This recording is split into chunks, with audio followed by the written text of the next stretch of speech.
Hi guys, welcome back to my channel. Thank you so much for joining me today. My name is Becky, for those of you who are new here. I wanted to share with you guys how I store my photographs and how I organize them. So I used to have my photographs stored in photo albums, but over the years I found that my photographs were starting to become damaged.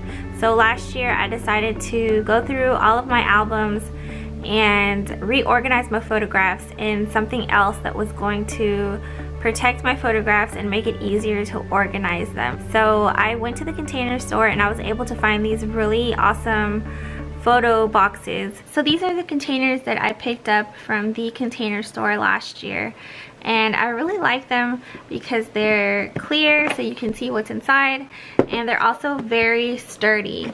And if you open up the container, on the inside there's these smaller little boxes that are great for organizing your photographs by either occasion, event, or perhaps you could organize them by year. So for example, I have pictures of myself when I was younger in this container, and the containers didn't come with any kind of a label, and I didn't want to write directly on the plastic.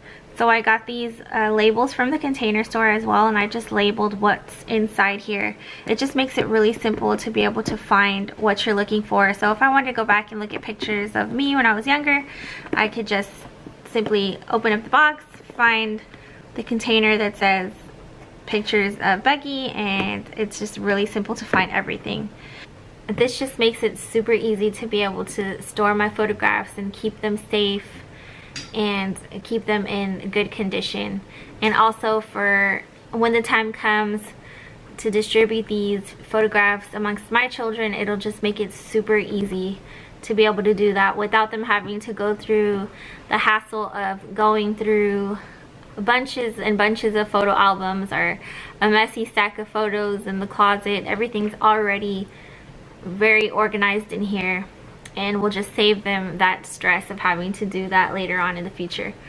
So I hope that you found this video helpful for you, and that you found a few tips in here to help you organize your photographs and keep them safe and keep them in good condition. I can't wait to see you guys on the next one. Bye!